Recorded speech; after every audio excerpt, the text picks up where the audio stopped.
Hello, Petroburn here, part 11 of our Let's Play Amnesia. So I've already dropped the explosive on the cave-in that we're supposed to go through, but there's rubble blocking the path, and I have no idea how to detonate it, but I think, judging from the way the developers have conveniently left what do you call this, tinderbox near there, I think we should be looking I think what we should be looking for is a wick of sorts that we could light up, because as of now we can't do jack about the explosive, the chemical pot containing explosives in the room with the rubble. So we just can go Agent HQ, this is Agent 1. We request detonating codes, over. The package has been delivered. Repeat, the package has been delivered. So, hey, this is a medieval game. It's a low-tech. Like I've said, it's a John Carpenter version of Tom Clancy's Splinter Cell.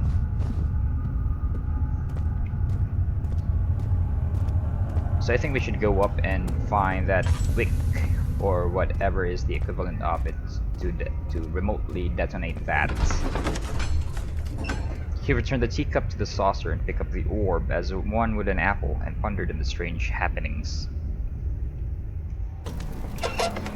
So anyway, as I was saying, yeah, we need to find something that we can light that up without us being blasted to bits in the process. So when we entered this chamber in part 10, that door right there blew outwards, so it's the devs telling us that this is the way to go, but I say, fuck that, I'm going to explore everything this chamber has to offer. So let's go into the study. Disconnect this, oh okay, the guest room is, let's go here. The thin, cold mist brushed his face as he stepped outside. London weather could be cruel, but it was the kind of cruelty he could handle. He can handle anything but this. Walking on fire, getting blasted to bits, but being chased around with no weapons. It's just your idea of the perfect nightmare.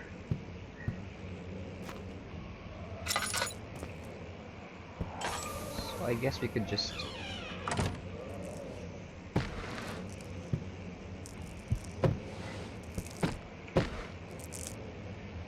and then we could light up anything that is there. You go. Okay, safe for the moment, I think. Cinderbox.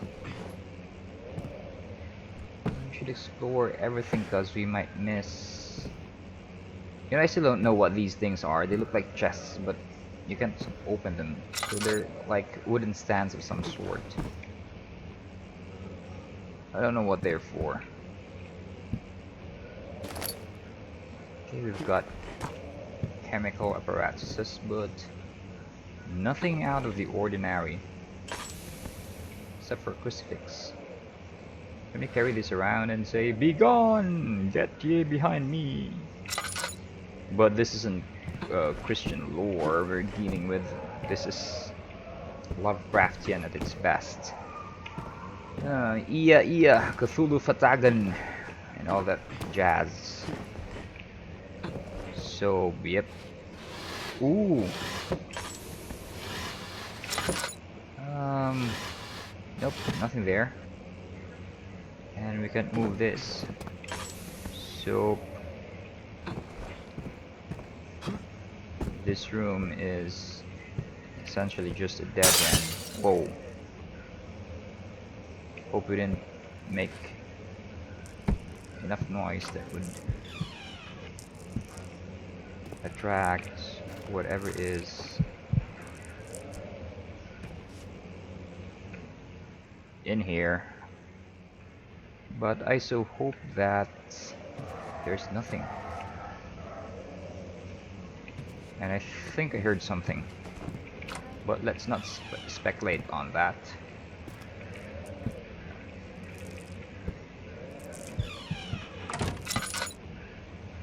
You know, we should always remember how the door swings inwards or outwards. That might prove handy if we're to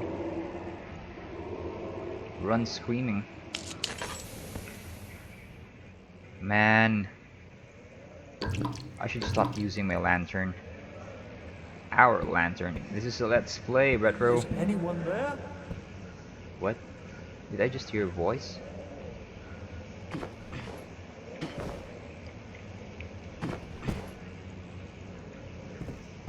Can I break this open? Can we?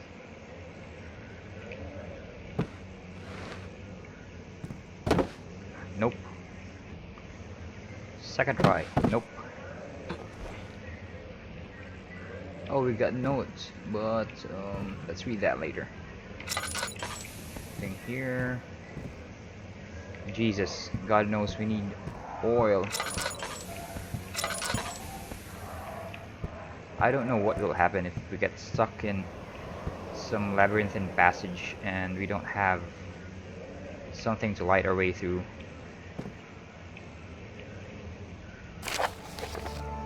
Letter regarding the discovery of an orb. To my most trusted student and friend, Johann Weyer. How do you pronounce that, Johann? Whatever. The most remarkable thing happened as I was traveling through the Prussian woods this summer. I finally found one of the orbs I have been looking for the last 20-odd years. Whoa, that's a long time. It is as inexplicable as the Heliodromus describe it in the Hortus Conclusus. It was as it was told about, an underground mythrite temple crowned with the unearthly artifact. The orb was big enough to fill my cupped hands, and the texture was smooth and jagged, its color washed while rich. Contrast is not enough to describe its nature. It was an impossibility, an artificial paradox captured within stone. Well written. I was staying in a nearby village called Alstad, investigating one of the antiquated trails, when I finally found the cavern. I went inside and suddenly I could verify the truth of these enigmatic artifacts. They were real. As you can understand, this is the most important discovery of my life, but it has also become my greatest fear. As I entered the underground chamber, I could feel that I was trespassing. Because of my curiosity, I did my best to fight these instincts and fetch the orb from its place. I scrambled out of the chamber and into the woods. I could sense something was following me, and it bayed loudly as it closed in. The beast, this guardian of the orb, was relentless in its pursuit. I made my way to a nearby ravine, where I stumbled upon some men fishing in the lake.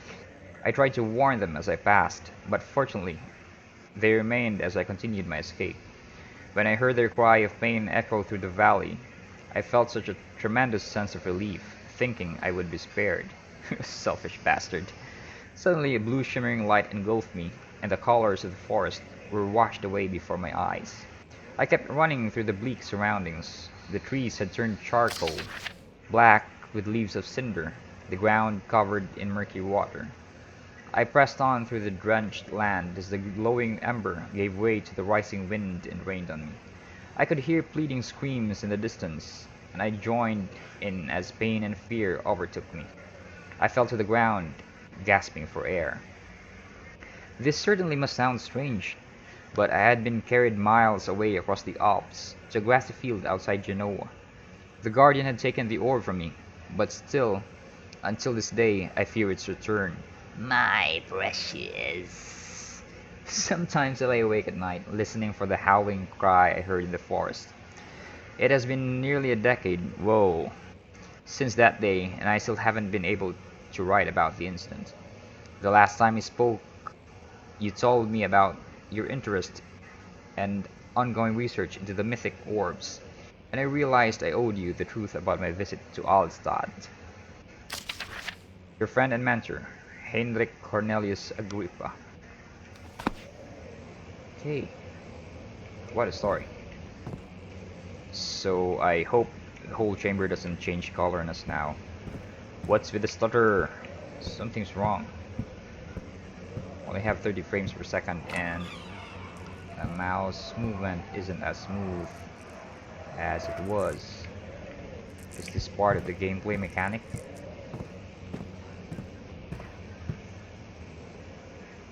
Okay, there's really something wrong with the frame rate.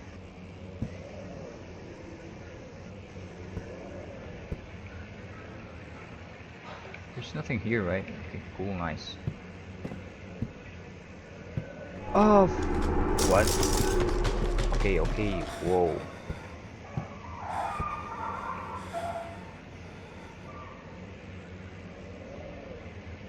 Man, this is not good.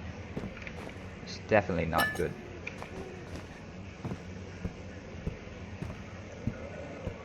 I think I'm going to save here and just see what's wrong with my computer, and I just continue this part 10 until I solve this frame rate issue.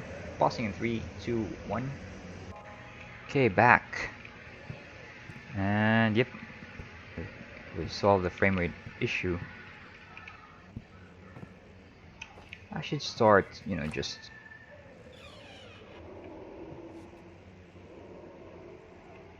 There's nothing there. What about here? Oh, there's another cave in. What? So maybe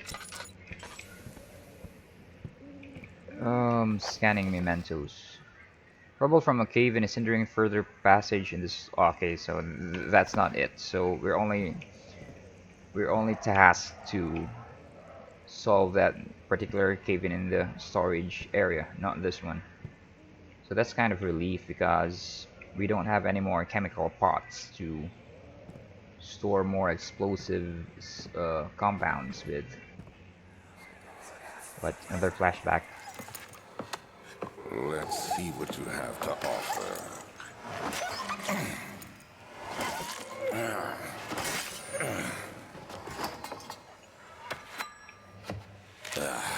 What a mess. I should have sharpened the saw, but I can sense it. It's definitely there. What's definitely there?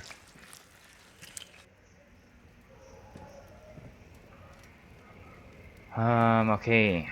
I don't think this is good. We should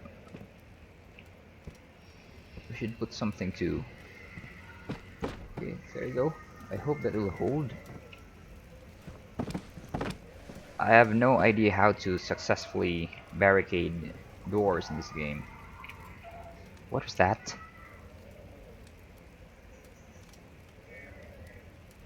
So I think there's definitely something in here with us. Shit. No notes, nothing.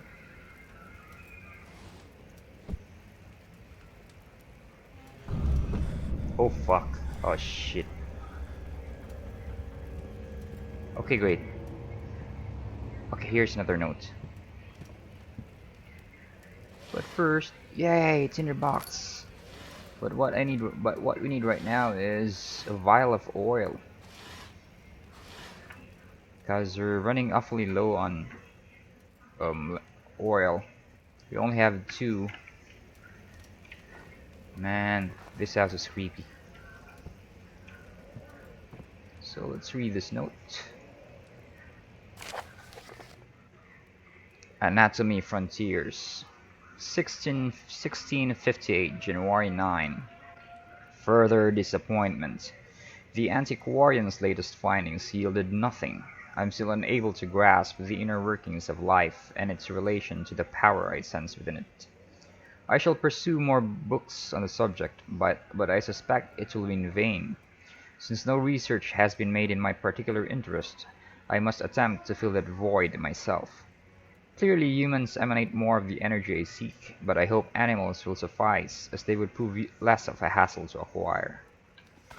So has this guy transcended being a human being, because he's talking about us as if he doesn't belong to our species. Uh, can we get out of here?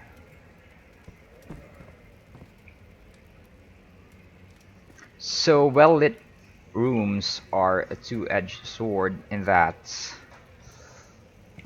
uh, yeah, they don't raise your insanity points, but if something goes through that door, we won't have anywhere to hide.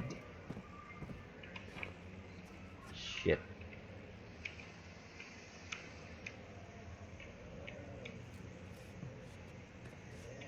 Mother.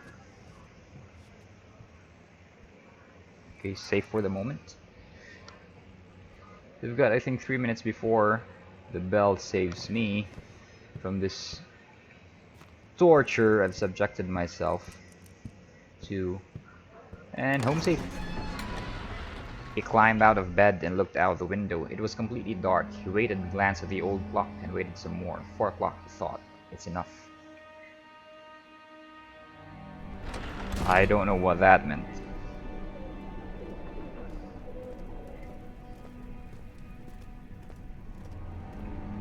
Guest room. So we still, this run we haven't found anything of interest. We've only got a hollow needle and a hand drill. Wait, maybe we can pick that room where it wouldn't budge near the storage. Maybe we could find something there, but let's save that for the next vid. Meanwhile, let's go in here. Is this another dream? He thought, and screamed at the top of his lungs. Okay, flashback. I love these things, flashbacks. With my journal. Because I know if a flashback is in progress, we're kind of safe from monsters. It's just like reading notes. Have you noticed I'm taking my sweet time reading notes? What was that? Okay, sunlight, precious sunlight. There is nothing scarier than seeing safe refuge outside in the form of sunny environments and you're locked in some weird castle with no way out. We haven't injured ourselves further, have we? Few cuts and bruises now, we're fine, we're good, we're good. I've seen PewDiePie clip and it seems there was this one time where he encountered a monster in brightly lit room. I'm so hoping it's not this one. Broken lock. Let's try this. I don't think we can pick a lock that's broken, but what the hell? Yeah, just as I guessed. Dice. What about a drill? You know what the hell? Maybe. Okay. Just trying. Sorry. Hey! A vial of oil. Just what the doctor ordered. What the fuck was that? Okay, insect. I know these things have a habit of appearing whenever I'm far away from a light source, so maybe that's just my mind playing tricks on me. So let's stay here and then watch that creepy crawly disappear. Go away! 2nd of July, 1839. I received a letter today from the Algerian governor's office disclosing the fate of Herbert's expedition. About a week after my departure, Abdullah, one of the men traveling with us, returned from the desert. He was badly injured, as if maimed by a lion. The man rambled deliriously about the expedition being attacked by something horrible. The French quickly dispatched a search party to look for the expedition. After searching for days, they found the camp abandoned without any trace of Herbert or his men. Tomorrow, I'll retrieve the things they recovered from Herbert's tent at the customs house. I don't know what to make of it, but I'm worried for him. You know, the thing about horror games is that you're so scared you can keep track of the plot. I know I'm Daniel, but who the hell is Herbert? Notes. I'll just scan that in my free time without saving the game. I'll just log in later without recording it, just so I won't bore you with a video of me, you know, sifting through my notes. But in the meantime, we reached the 15-minute mark, so I'll just end this video here. So this has been Retroburn, and you've just seen part of 11 of our Let's Play Amnesia Dark Descent. So this run has been pretty much uneventful, but hopefully we'll scare ourselves a bit less in the next one. Okay, so if you like this video guys, please like and subscribe, stay cool, stay frosty.